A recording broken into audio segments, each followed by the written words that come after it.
So I want to talk to you about the devastating effects of mould and how this can really affect people. I'm going to talk to you today about Natalie, who is a client of mine who came to see me originally for chronic sinuses actually. She was getting chronic recurrent sinus infection. She's had multiple chest infections. It was all upper respiratory tract for years and years and years.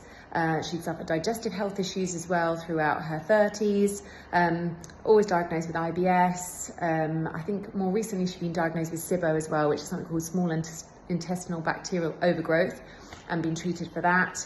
But her health was on the decline. She'd been diagnosed as hypothyroidism as well, which means an underactive thyroid. And she was just fed up. She was fed up with getting extra diagnoses, still feeling rubbish, and just never feeling like she was getting better. Clue: mold, okay? Mold is a silent killer, and it gets into lots of different spaces, and you might not even know you've got it. I don't want to scare people too much because, well, I do actually, because if you think that you might have a mold issue, you need to seek a functional doctor to basically help sort it out and test it effectively. So mold, this is the stuff that black mold you see in showers. This is a particularly bad one. It might be stuff that you see growing up damp in the walls. That is a very big sign that you have a mold issue. And mold affects different people in different ways. So depending on your detoxability, you might be someone who can detox it effectively. If you're someone like me, for instance, I am a terrible detoxer. I might have mentioned this in previous posts, where my phase 3 detoxification is just really gunked up. I've got not the best genes for that, so I have to work really hard for this. And when I've done my nutrigenomics testing, which is the study of genes and their effect on nutrition and vice versa, looking at personalized medicine, I can't deal with mold in any form. So as an example of this, nuts are a source of mold. Coffee is a source of mold. And this is one of the reasons that I am very sensitive to coffee, because a lot of coffees you get out there nowadays have got mycotoxins on. And this is disgusting, but people don't know this stuff. So unless you're getting a specific brand of organic mycotoxin tested free coffee, you might be taking in mold. So the symptoms I get, and I know I'm taking in a mouldy coffee, is it'll make me really erratic. My heart rate's going 100 miles an hour. I just feel kind of like I've been given speed or something like that. And I just don't feel good, like can't come down very quickly.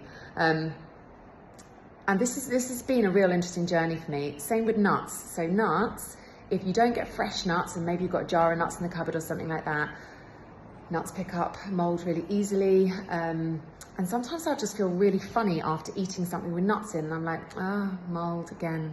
So anyway, getting back to my patient, because I will get off track. She came to see me with these chronic sinuses. They weren't getting better. Put her on a specific dietary protocol. We removed all the trigger foods that are kind of common for sinuses. And I said, look, we'll do this for 6-8 weeks, see where you're at, and then I'd like to review again. And if you're still not better, I'd like to run some very specific labs. So generally with functional labs, I try to hold off on them if we can due to cost, and see if we can do all the easy, simple stuff first. But that does take effort on the person's front who I'm speaking and dealing with, and they have to be committed. And sometimes they're not committed until they've seen the black and white lab results. So with this particular client, we did 6 weeks first. She did the diet well-ish. I would say she probably didn't do it perfectly, and she got some benefit, but she was still getting symptoms and still feeling very tired and chronic fatigue and stuff. So ran a mold lab. I ran an oats test first of all, which is an organic acids test, and then a mycotoxins panel. And sure enough, there was mold.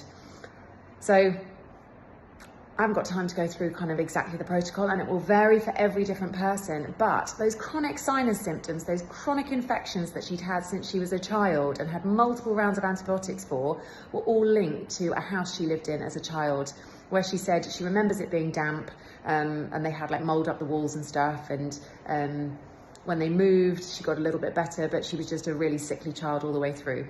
And her symptoms got dramatically worse. She'd been away on holiday somewhere, and where they stayed, she said, I just remember feeling terrible on that holiday, like the headaches were really bad, and I came back thinking I'd caught some bug, and then I got a bit better again.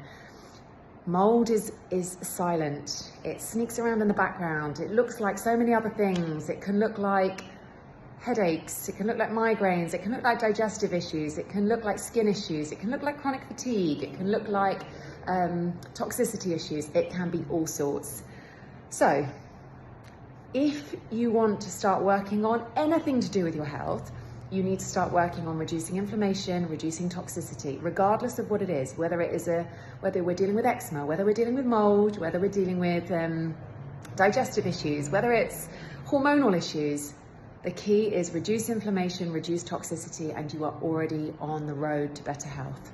And then get in touch with a functional practitioner who can talk you through the rest and guide you step by step on the next steps you need to take. Any questions at all, please get in touch and I'd be more than happy to help. All right, hope that was useful.